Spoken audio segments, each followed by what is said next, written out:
Assalamualaikum warahmatullahi wabarakatuh. Izin memperkenalkan diri Taruna Madya Asriza Purba, STB 4318 Prodi Manajemen Pemasyarakatan kelas B. Pada kesempatan kali ini, saya akan melakukan bincang-bincang terhadap beberapa narasumber mengenai perlindungan terhadap anak. Selamat menyaksikan. Baiklah, pada kesempatan kali ini saya sudah bersama narasumber saya yang pertama.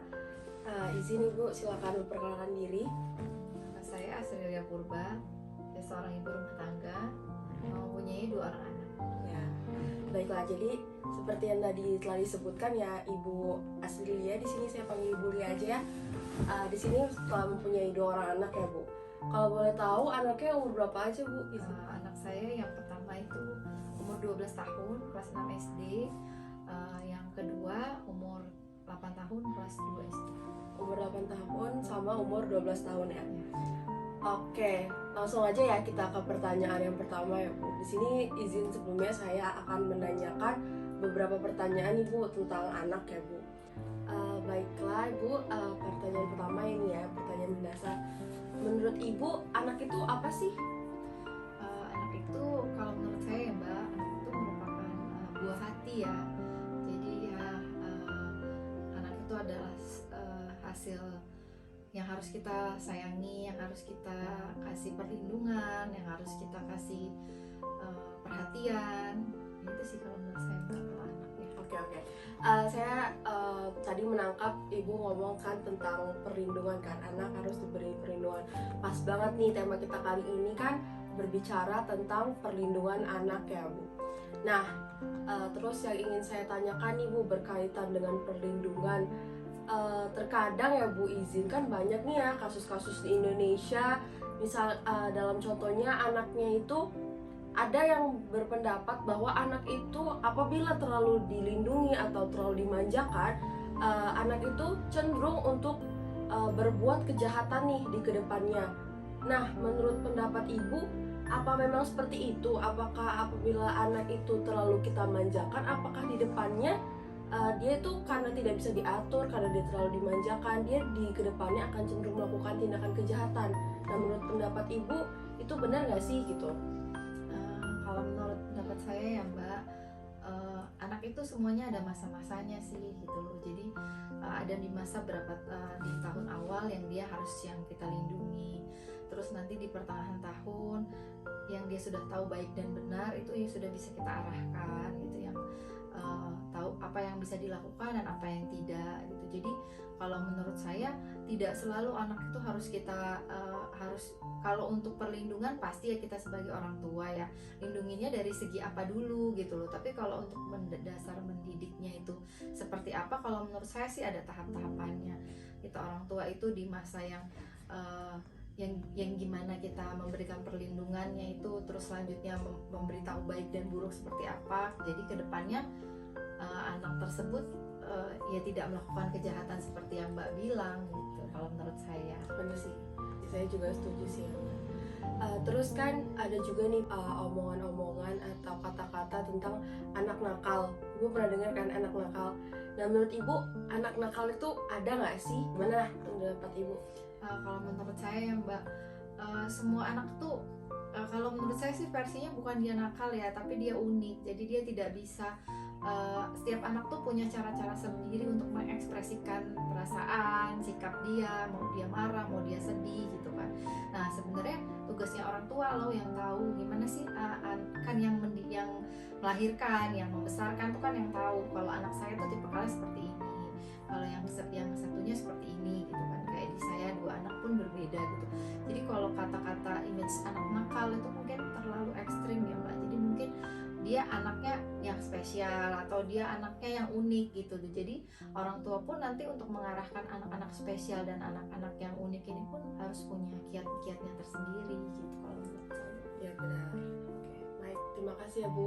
Dan terakhir ini ya Bu ya, ada nggak sih saran yang bisa Ibu berikan kepada misalnya nih orang tua di luar sana? Karena kan buat ibu sendiri bisa dikatakan walaupun ya memang masih ibu muda ya, anak yang paling besar masih 12 tahun, tapi kan sudah mempunyai pengalaman yang cukup banyak ya.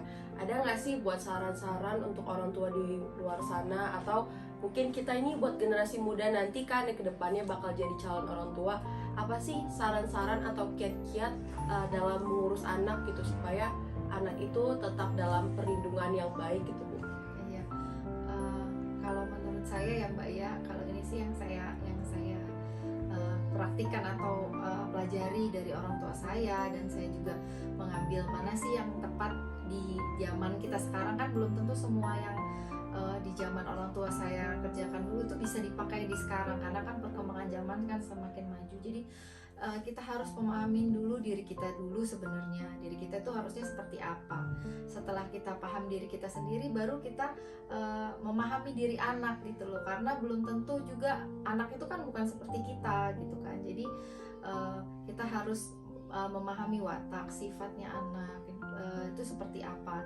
Ada anak yang bisa diarahkan secara baik-baik, ada yang harus diberi contoh, ada yang harus diulang-ulang. Nah seperti itu. Jadi kalau menurut saya, pelajari diri kita sendiri. Setelah kita mempelajari diri kita sendiri seperti apa, untuk kita menjadi orang tua sebagai contoh yang baik, baru nanti kita mempelajari diri anak.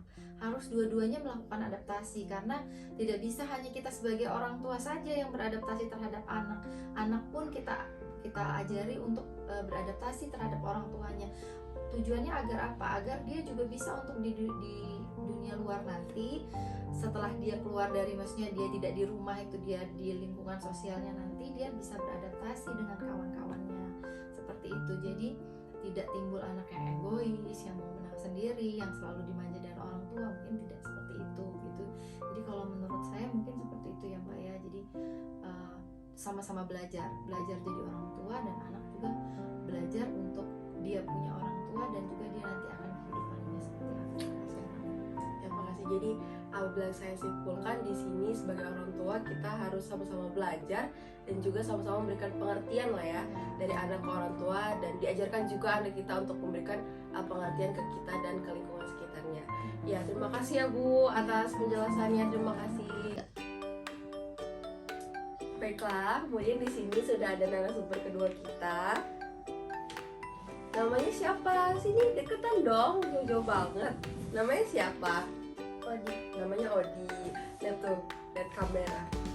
Umur Odi berapa tahun? 8 tahun. 8 tahun. Odi sekolah di mana? Terus udah kelas berapa? SD Islam Al-Zahra kelas 2 Nasai. Kelas 2 Nasai. Odi, kesukaan Odi apa sih? Odi sukanya apa? Hobi-hobi. Main bola. Oh, main bola. Kalau main bola biasanya mainnya di mana? Di lapangan depan. Terus Odi lebih suka main di luar apa main di rumah? Main di luar. Kenapa lebih suka main di luar? Karena di luar seru. Karena di luar lebih seru. Oh gitu. Emang kalau di rumah cuman ada kakak Kori aja? Oh, jadi mainnya cuma berdua aja. Kalau mama sama papanya? Kerja. Mama sama papanya kerja. Gitu. Oke, di sini kembali lagi kita sama Odi ya. Langsung aja kita ke pertanyaannya ya. Di pertanyaan selanjutnya, Odi sayang nggak sih sama mama sama papa? Sayang. Sayang. Kenapa sayang sama mama sama Karena papa? mama itu baik. Papa juga itu baik. Gitu. Pernah nggak sih mama sama papa marahin Odi? Enggak. Nggak pernah marah. Odi pernah nggak dibilangin nakal gitu? Oh, nakal banget ya sama mama sama papa. Pernah nggak? Nggak pernah. Berarti selalu disayang-sayang ya. Nah, kalau misalnya Odi berbuat kesalahan nih, mama sama papa biasanya ngapain? Suruh minta maaf. Oh, kalau Odi buat kesalahan biasanya suruh minta maaf gitu. Odi pernah waktu itu, emang Odi pernah ngapain kok sampai mama sama papa suruh minta maaf? Pernah marah. Marahin siapa? Oh, gara-gara Odi pernah marahin adek, akhirnya disuruh minta maaf gitu sama mama sama papanya. Oh gitu. Terus Odi akhirnya nggak mau ngulangin lagi? Oke, balik lagi di sini. Pada kesempatan kali ini saya bersama narasumber ketiga. Silakan, namanya siapa? Nama saya Kori Sabrina Korata ini, biasa dipanggil Kori. Ya, umurnya berapa, Kori? Sekarang umur saya 12 tahun. Oh, sekarang umurnya 12 tahun. Langsung aja ya tanya ya. Kori, sayang nggak sih sama mama sama papa? Sayang banget, Kenapa? karena mama papa itu udah berjuang kan dari aku lahir sampai sekarang gitu kan. Udah ngurusin aku, udah membesarkan aku, jadi ya harus sayang. Ya, gitu. Pernah nggak sih mama sama papanya marah? Pernah, kalau misalnya aku berbuat salah, itu mama papa selalu marah. Gitu. Kalau mama sama papa marah, biasanya mereka ngapain tuh marahnya? Mereka bakal kayak ngasih tahu gitu, harusnya jangan kayak gini, kamu tuh kayak gini gitu. Nih, kakak berada di sini. Kori pernah dengar nggak sih anak nakal? Pernah nggak sih nemuin orang yang menurut Kori, ih kok nakal banget sih gitu? Sejauh ini sih belum pernah ya, mungkin kedepannya Oh, jadi teman-teman Kori nggak ada gitu kan kayak gitu? nggak ada. Terus di sini mau nanya ya, kakak mau nanya, kalau misalnya nih teman-teman kan banyak ya teman-teman di sekolah atau teman-teman di tempat yang lain ya. Pernah nggak sih misalnya dia itu lagi main, terus dia itu kasar gitu anaknya, apa dia suka mendorong temannya atau gimana, itu pernah nggak sih nemuin teman kayak gitu? Alhamdulillah sih belum ya. Oh, jadi nggak pernah apa ketemu temen yang misalnya apa dia suka ngejek-ngejekin gitu? Biasanya ada nggak sih? Oh, tapi nggak ada. Nah, kalau misalnya nih ketemu teman kayak gitu, misalnya, kira-kira Kori bakal gimanain dia? Kalau ajaran mama papa sih, aku tuh harus negor dia. Kalau misalnya dia tuh kayak masih berulah lagi, aku tuh harus kayak ngejauhin dia gitu. Jadi intinya kita harus ngingetin dia ya, yang pertama ya harus kita Iya. ingetin. Nah, jadi kalau misalnya dia tetap nakal, berarti kita harus agak jaga jarak ya sama temennya ya berarti. Dan dengan harapan kalau kita jaga jarak, temennya jadi sadar, aduh berarti saya ini salah, makanya teman-teman pada jaga jarak sama aku gitu deh ya berarti.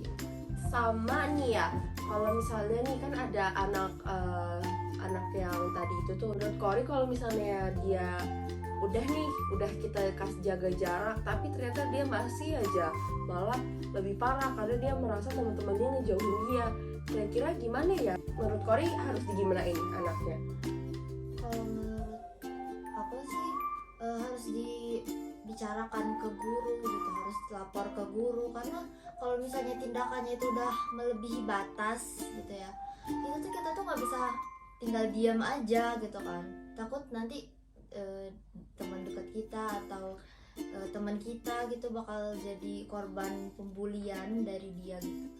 Iya, berarti tetap harus ada peran guru juga ya, karena kan kita juga siapa tahu anak itu perlu diberikan bimbingan gitu ya. Iya. Oke, makasih ya Kori atas waktunya. Baiklah, berdasarkan wawancara yang telah dilakukan, dapat kita simpulkan bahwa masa anak-anak merupakan masa yang sangat penting dan berharga bagi pertumbuhan seseorang. Masa anak-anak sendiri harus kita jaga dengan baik dan harus kita berikan perlindungan dengan baik pula.